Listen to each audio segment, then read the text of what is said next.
안녕하세요. 원웅강 목사입니다. 코로나19의 재확산으로 마음 놓고 어디 나가지도 못하실 텐데 주님께서 주시는 평안으로 세상을 이기는 성도님들이 되시기를 주님의 이름으로 간절히 바랍니다. 지난주에는 1930년대의 이야기를 다루었습니다. 남북감리교회 합동으로 기독교 조선감리회는 새로운 전기를 가져왔습니다. 이와 더불어 수피교회 역시 훌륭하신 목사님들과 평신도분들의 협력으로 감리교회의 대표적인 교회로 성장하고 발전하였습니다. 오늘은 코로나19의 소식만큼 아픈 역사의 이야기를 하려고 합니다. 바로 1937년부터 해방 전까지의 역사를 다루려고 하는데요. 이 시기는 한국 전체는 물론 한국 교회에 가장 큰 시련이 있었던 시기입니다.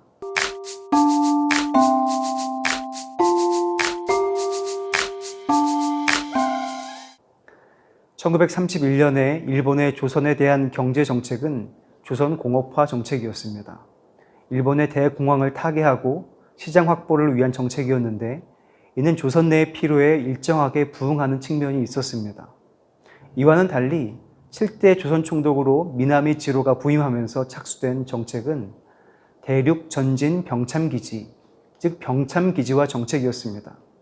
일본이 모든 면에서 우월한 미국과 영국 등 연합군과 전쟁을 도발하기 위한 최악의 경제적 수탈 정책이었습니다. 경제적으로 병참기지화 정책이 있었다면 정신적으로는 1938년 국가총동원법의 통과로 인한 민족 말살 정책을 들 수 있습니다. 일제의 침략 전쟁을 본격화하는 1937년에 내선 일체론이 대두되면서 나타났는데 이는 조선의 민족과 문화를 완전히 파괴시키고 조선의 일제 식민 정책에 대한 비판의식을 마비시켜 아무 저항 없이 일제의 침략 전쟁에 동원시키는 방법으로 인식되었습니다. 내선 일체론 역시 병참기지화 정책을 표방한 미나미 지로가 총독이 되면서 세워진 통치 이념이었습니다. 조선을 침략 전쟁에 참여시키기 위해 군사적, 경제적 요구를 뒷받침하는 의도로 세워진 통치 이념이었기 때문입니다. 일본의 문화를 그대로 옮겨 놓아 황국 신민화를 이루는 것, 그래서 철저한 일본인으로 만드는 것, 그래서 내선 일체는 단순한 이념이 아니라 신념이라고 말한 이들도 있었습니다. 교회의 가장 큰 고통은 신사참배의 문제였습니다.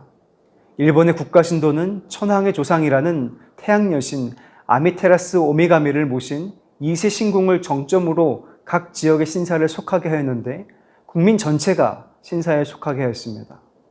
국가신도의 목적은 국가에 대한 충성심을 종교적 차원으로 끌어올려 천황을 중심으로 국가를 일사불란한 체제로 만드는 데 있는데요. 1925년 서울 남산에 건립된 조선신궁은 아미테라스와 메이지 천황을 모신 최상위급 신사였습니다. 1920년대에는 신사를 통한 조선을 통치하는 것을 시대착오적이라고 하여 일본인들조차 신사에 가지 않았는데요. 1931년 만주사변 이후로 신사참배를 강요하기 시작했습니다. 일제가 신사참배를 강요한 논리는 다음과 같습니다. 신사참배는 종교의식이 아니라 국민의례이며 예배행위가 아니라 조상에게 최대의 경의를 표한 것일 뿐이다. 교육의 목적은 학생들의 지적인 육성에만 있는 것이 아니라 학생들로 하여금 천황의 신민이 되게 하는 데 있다. 그러므로 교사와 학생들이 모두 함께 신사참배를 통하여 천황에 대한 경의를 표하여야 한다. 그러나 일반인들의 신사참배는 자유에 맡길 뿐이고 강제하는 것은 아니다. 우선 일제는 학교부터 신사참배를 강요했습니다. 1935년 학교의 교장들을 소집하여 신사참배를 강요하였고 이에 거부한 이들은 파면하고 학교는 폐교하겠다는 방침을 세웁니다. 숭의학교 교장이었던 맥균과 숭의여학교 교장 스누크는 반대하여 결국 파면당하였고 1938년부터 장로교계 학교들이 폐교되었습니다. 감리교회는 1937년 6월 17일 선교사들과 함께 신사참배에 대한 성명서를 발표하였고 1938년 9월 3일 총리사 양주산 명의로 신사참배는 국가의식이라고 설명하였습니다. 1938년 10월에 열린 총회 셋째 날에는 일본 국가봉창, 동방요배, 국민서사 낭독과 더불어 참석자들이 조선신궁까지 참배를 하였습니다. 총회에서는 양주삼 총리사의 후임으로 수표교교회 담임 목사를 역임하셨던 김종우 목사님이 선출되었습니다. 그런데 왜인지 모르겠습니다만 김종우 목사님은 10개월 만에 하나님의 부르심을 받아 별세하셨습니다. 그래서 다시 감리교회 수장을 선출하였는데 이때 선출된 이가 바로 정춘수 목사님이십니다. 그래서 1939년 9월 총리사에서 감독으로 바뀐 직책의 이름으로 정춘수 목사님은 감리교회를 이끄는 감독이 되었습니다. 지금의 감독회장을 연속해서 배출한 교회가 바로 수표교 교회였던 것이죠. 지난주에도 말씀드렸듯이 정춘수 목사님은 일반 사회에서도 유명 인사였고 소위 말하는 스타 목사였습니다. 1927년 좌우익 연합민족운동 단체였던 신관의 기독교 측 창립 발기인이었고 이승만 전 대통령의 독립노선에 따라 주로 교계의 인사들이 참여한 항일 비밀결사였던 흥업구락부에 참여하였습니다. 정 목사님은 민족대표 33인 중 한 명으로 교계의 중심 인물이면서 민족운동에 참여하였던 것입니다. 정춘수 목사님이 수표교교회 담임 목사로 심우하실 때 일제가 기독교계의 민족운동 세력을 말살하기 위해서 1938년 흥업구락부 사건을 일으켜 핵심 인물 52명을 기소하는 사건이 있었습니다. 피의자들에게는 혹독한 고문과 협박, 회유를 하여 이때 사건의 피의자 상당수가 사상 전향서를 발표하고 6개월 만에 석방되었습니다. 이때 정춘수 목사님이 발표한 사상 전향서는 다음과 같습니다. 광휘에 있는 일본 황국 시민으로서 영예와 책임을 통감하고 팔괭이루의 도의적 결합으로서 자분 노력해 함을 성심으로 서. 팔괭이루, 온 세상을 한 지붕 아래 덮는다는 뜻인데요. 천황을 중심으로 일치 단결하자는 뜻으로 쓰이다가 1940년 고노에 후미마루 총리가 대동아 공영권과 천황제 파시즘의 핵심국으로 쓰던 단어입니다. 쉽게 얘기하면 일본에 적극적으로 협력하겠다라고 하는 뜻이죠. 감독이 되고 가장 먼저 잡은 외부 행사가 일본 방문이었습니다. 정춘수 목사님이 일본에 가서 한 일은 한일 감리교 합동 작업이었고 기독 감리교회라는 명칭으로 일본 감리교회와 한국 감리교회를 통일하기로 결정합니다. 정춘수 목사님의 지도 아래 감리교회는 일제에 적극적으로 옹호하는 교단이 되었습니다. 1940년 일본 국가의 기원을 기념하는 기원절이 2월 21일이었는데 그 주일 예배를 애국기념주일로 명하고 예배의 순서와 설교까지 천황과 국가의 충성을 맹세하는 의식으로 바꾸어 예배를 드릴 것을 지시하였습니다. 그 순서에는 축도 대신 충례라고 하여 천황을 위한 만세삼창으로 순서가 바뀌었는데 이것은 예배라고 볼 수 없는 순서였습니다. 거기에 모든 사회 조직을 전시체제에 맞게 개편하라는 일제에 호응하여 감리교회 역시 국민총동원 기독교 조선 감리회 연맹을 조직한 후 각 교회 단위로 애국반을 조직하도록 하였습니다. 그해 10월에는 감리교 혁신안이라는 것이 발표되었습니다. 이 같은 혁신안에 따라 감리교 신학교를 폐교시키고 한국교회 선교협의기구였던 중앙협의회 역시 폐지시켰으며 한 달 후에는 100명이 넘는 감리교 선교사들이 강제로 한국을 떠났습니다. 1941년 3월에는 기독교 조선 감리회 연회를 해산하고 기독교 조선 감리교단을 조직하였는데 이때부터 교단이라는 용어가 쓰이기 시작했습니다. 창씨 계명이 시작되어 교단의 이름과 직책들이 모두 바뀌기 시작했죠. 감독을 통리자로, 목사를 교사로, 권사를 권도사로 바꾸어 불렀고 교회 임원을 여건이라고 하였습니다. 주일학교를 일요학교로, 여선교회를 부인회, 애벗 청년회를 공료회로 바꾼 것은 화곡춘수로 개명한 이의 통보로 이루어졌습니다. 구약은 일체 읽을 수 없었고 십자가 군병들아 내주는 강한 성의와 같은 찬송가는 부를 수 없었습니다. 천황 이외에 다른 왕이 있을 수 없다고 만왕의 왕 대장 예수가 들어간 찬송 역시 부를 수 없었습니다.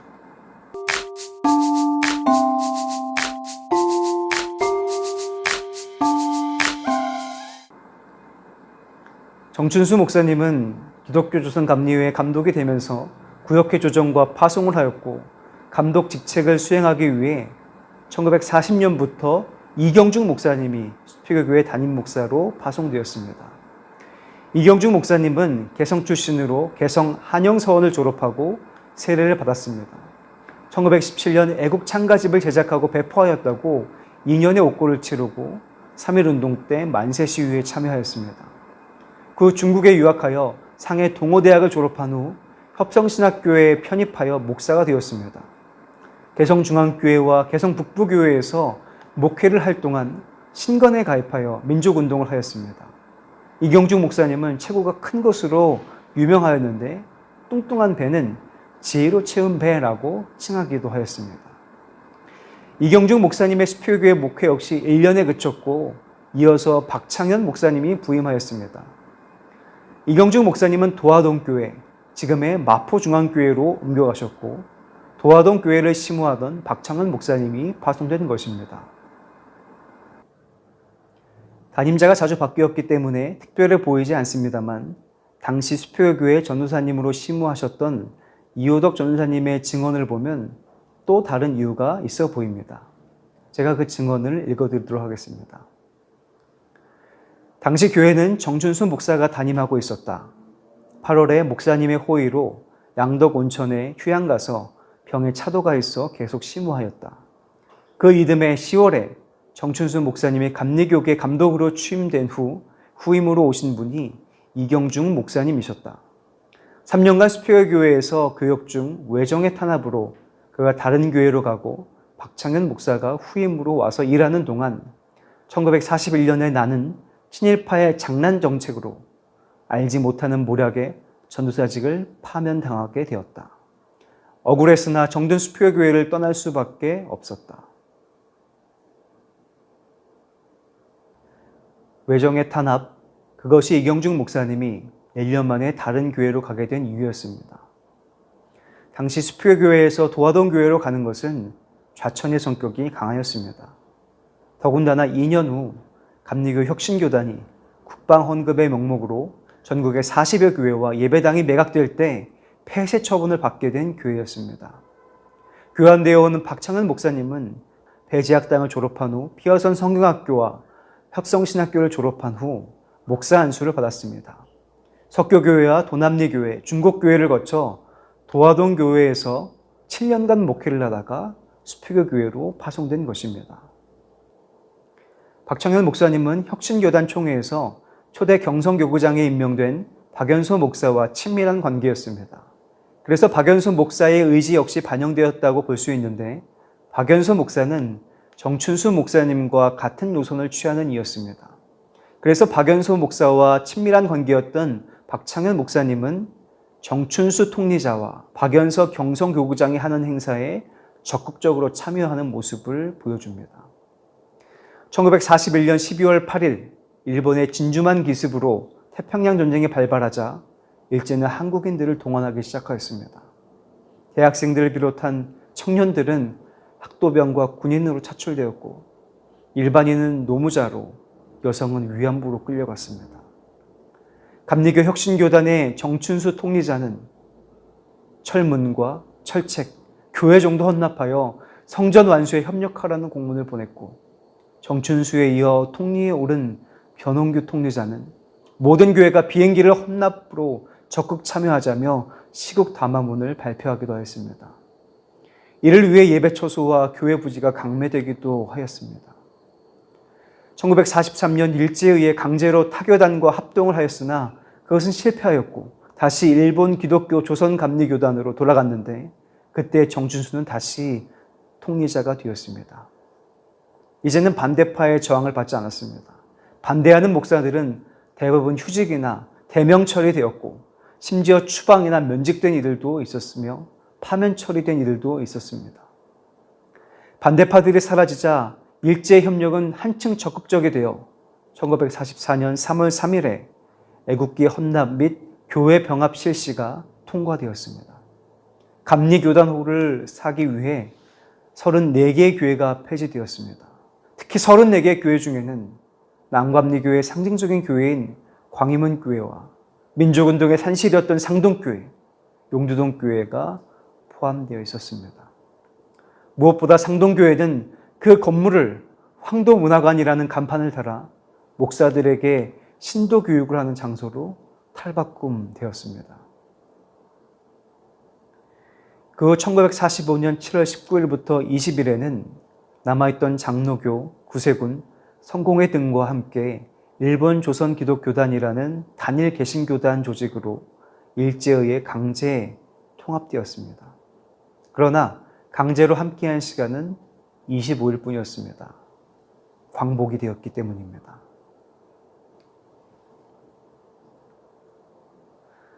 오늘은 느헤미야 1장의 말씀을 대신하여 강의를 마무리할까 합니다. 느헤미야는 예루살렘 성이 허물어지고 성문이 불탔다는 소식을 듣고 수일 동안 슬퍼하며 하나님 앞에 금식하고 기도합니다. 그러면서 드린 기도의 내용은 회개였습니다. 느헤미야 1장 6절과 7절 말씀을 제가 읽어드리겠습니다. 이제 종이 주의 종들인 이스라엘 자손을 위하여 주야로 기도하오며 우리 이스라엘 자손이 주께 범죄한 죄들을 자복하오니 주는 귀를 기울이시며 눈을 여시사 종의 기도를 들으시옵소서. 나와 내 아버지의 집이 범죄하여 주를 향하여 크게 악을 행하여 주께서 주의 종 모세에게 명령하신 계명과 율례와 규례를 지키지 아니하였나이다. 느헤미야가 잘못한 것이 있는지 없는지 성경에 나와 있지 않습니다. 하지만 자신을 포함하여 우리 이스라엘 자손이 범죄한 죄를 자복하고 있고 자신과 아버지 그리고 아버지의 집을 범죄하였다라고 악을 행하였다라고 회개하고 자복하고 있었습니다. 민족 말살 정책이 펼쳐진 고난과 아픔의 시기를 평가하기에 앞서 느헤미야처럼 지금 우리가 지은 죄와 더불어 조상들이 지은 것을 분명히 알고 인정하며 회복하고 자복하는 것이 우리가 가야 할 길이 아니겠습니까? 그때 주님께서는 은혜를 입게 하셔서 느헤미야에게 왕의 술관원을 허락하셨듯이 다시 살고 새로움을 입을 길을, 다시 살 수 있는 길을 허락해 주실 것이라 믿습니다. 오늘 강의는 여기서 마치겠습니다. 다음 주는 수표교회 옛날 이야기 마지막 시간으로 해방 이전 수표교회의 숨은 영웅들, 전도 부인들과 여전도사님들, 평시도 분들의 이야기를 나누고 해방 이전의 수표교회 역사를 정리하는 시간을 가지도록 하겠습니다. 수고 많으셨습니다. 감사합니다.